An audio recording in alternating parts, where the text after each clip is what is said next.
So let's do an example. So our first example is a chi-squared goodness of fit with equal proportions. Employers want to know which days of the week employees are absent in a 5-day work week.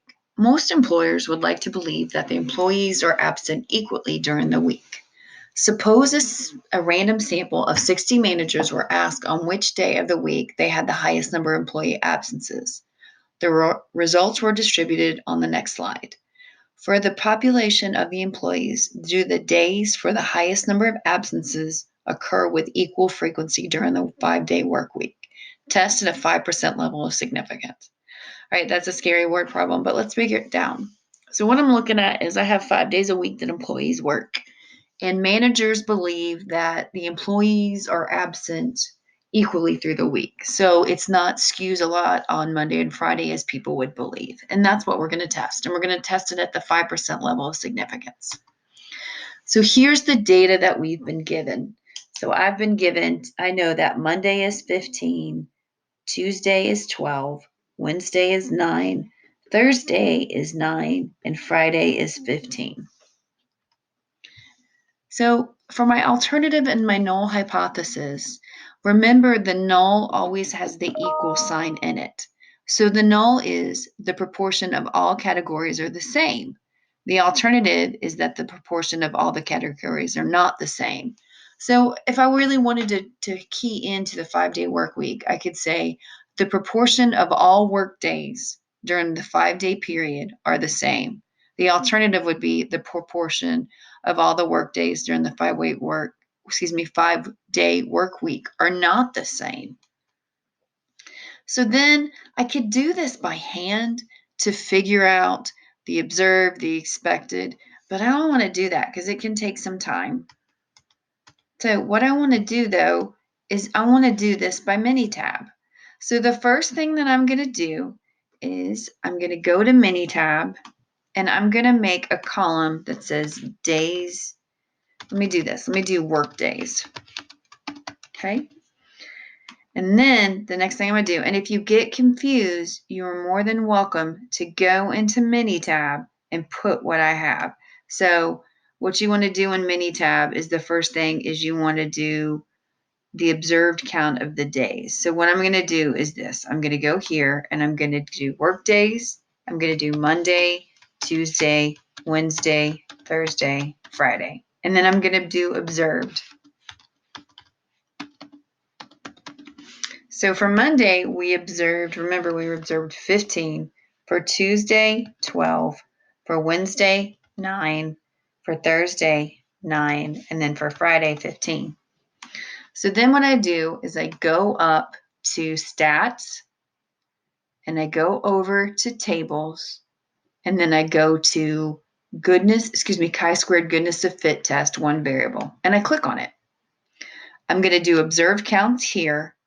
So I press on this button. Let me change that so you don't see everything. So I do observed counts and I click into the box. It gives me the observed. So I click on that and then it wants the category names. So then I'm going to do work days. I'm going to go down to test and I'm going to do equal proportion. So what that does for me is it tells me I want to treat all of these days the same, that they occur in the same amount.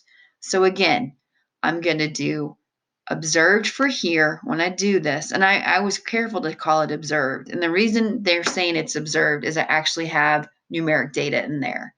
And then I wanted to put work days as my category name. So when I get the output, I can interpret it. And then equal proportions. I hit OK. And look what it does for me.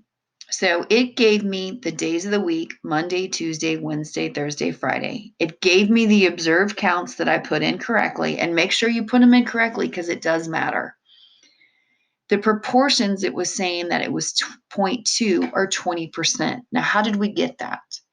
So we want to know that we had 5 days a week. So 100 divided by 5 gives me 20 or 20%. So that's how we looked at those proportions, 20% for each day. The expected. So how did it get the expected? The expected was the total for the observed, which was 60. I see that here. 60 divided by 5, which was my number of categories, gives me 12. If you don't understand this all the way, I'm going to go back and show you where it is. I actually, because I did skip over it, when I did the example by hand, you can see here again, 60 is the sample size divided by 5, which is the number of categories, equals 12. That's how I got that by hand. And here it is. It's the total number of absences divided by the number of categories.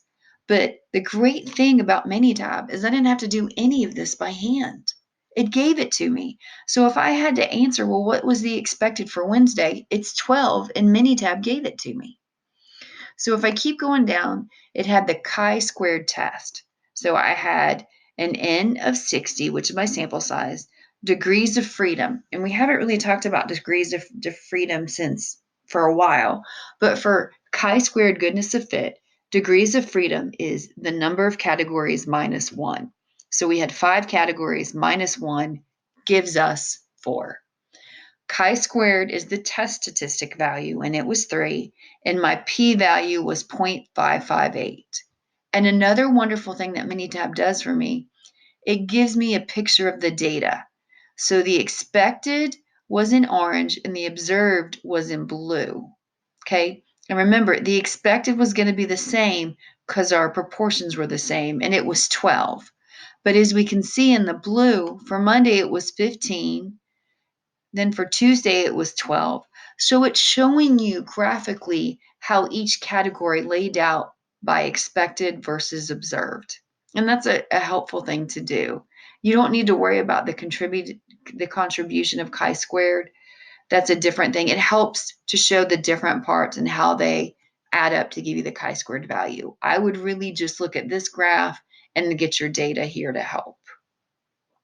So if I go back to my results, again, I showed you exactly what we got in Minitab. One slight thing I do want to show you is, so what if I had all this raw data? What if they didn't give me the pretty table?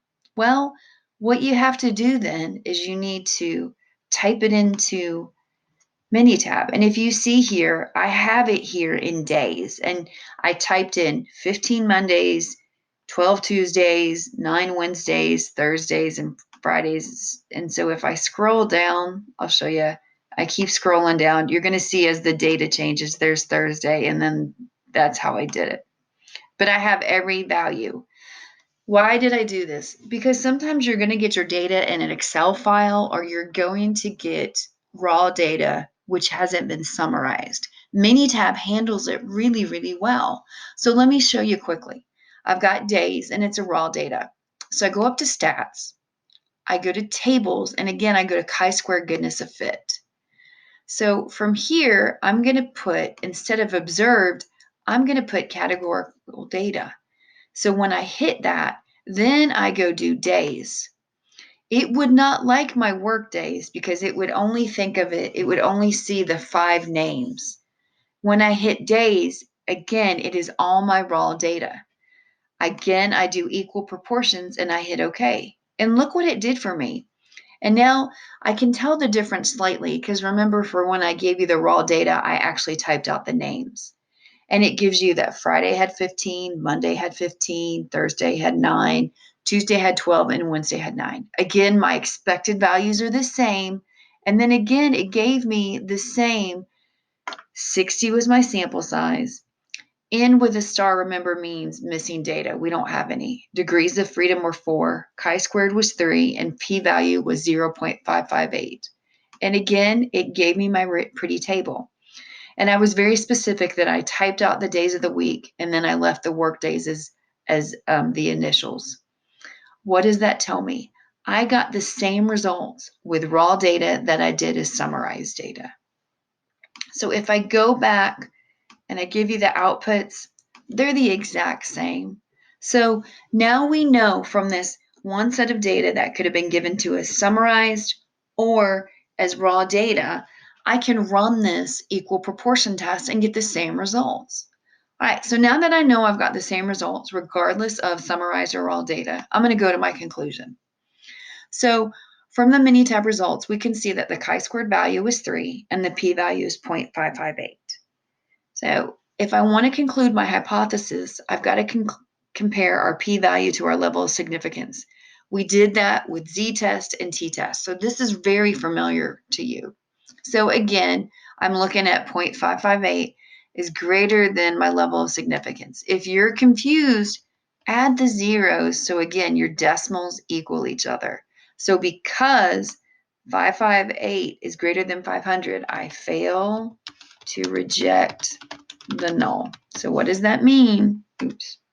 So what's that mean? Because, oops, sorry, it keeps jumping on me. Because I failed to reject my null,